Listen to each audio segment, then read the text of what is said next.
that the final leap in consciousness is if you're still seeing symbols of love and symbols of hate, you have to forgive that too. That oneness doesn't have symbols of love and symbols of hate. Oneness doesn't go, thank you, Mother Teresa, good job. Hitler, sorry, can't go for that. But oh, Mother Teresa, Gandhi, and Francis, Mussolini, Saddam, oneness doesn't see the split. There isn't a split.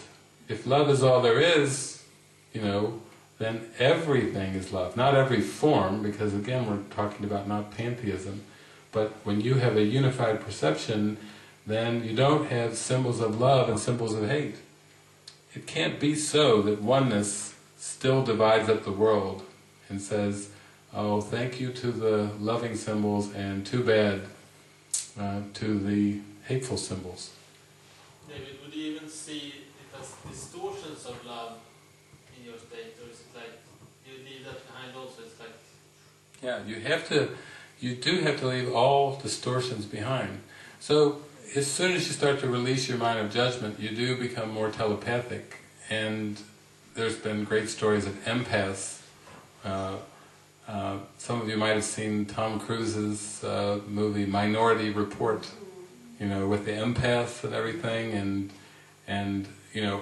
but empathy and empaths are more just like almost like these giant satellite dishes. They just seem to pick up the finer points, and that's just the stage. I remember when I was going through I was letting go of all the limits on my mind, and I started to pick up people's thoughts, kind of like Jesus in the Bible, where he's with the Sadducees and the Pharisees, and the woman comes in and starts to wash his feet, and the Sadducees and Pharisees are judging the heck out of this whole thing, like they're like thinking, he's letting a prostitute wash his feet. If he was really a holy man, he would recognize her telepathically that she's a vile, decrepit, sinning woman, and he wouldn't let her come near him with that oil.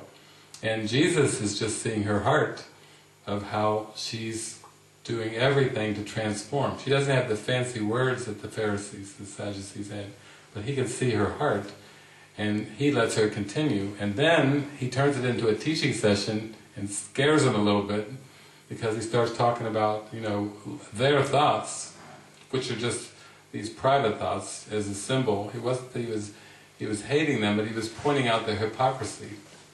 Like, why are you judging this woman? Look at your thoughts. This is where the forgiveness has to occur. Don't judge this woman, just release these thoughts from your mind. So I went through a phase like that.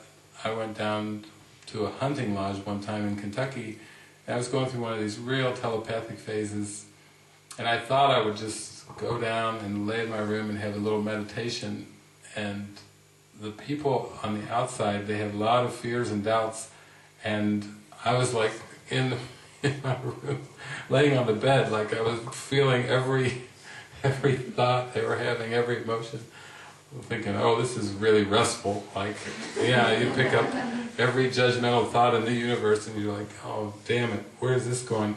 And then the Spirit just says, this isn't other people's thoughts. These are your thoughts. You're still holding on to these thoughts. You're not picking up their thoughts. You're not reading other people's minds. This is your mind, and this is your lesson. And that's the only thing that pulled me through it, was, I had another friend, Dorothy, who was going through the same telepathic phase, and we would be walking along and she would like feel these thoughts, and she would whirl around looking around, and we would both end up laughing like it's not out there. This is just another phase to move through, and that's the phase of forgiveness, where you have to see the false as false and pull your mind away from these thoughts. So even reading minds is not going to get you into the kingdom of heaven, because there aren't multiple minds. It's just one mind that has to let go of the ego, and that's really what this mind training is about. It's not ever about other people, what they seem to do, what you believe they're doing or thinking, and it's definitely not about interpreting anything in this world except giving it over to the Holy Spirit and saying, you interpret it for me, and then I will know peace. And the Holy Spirit says, like, yeah, I'll do that for you. It's false. It's false, it's all false, it always has been false. It has no reality whatsoever. Okay. The world's an illusion, that's where this is heading.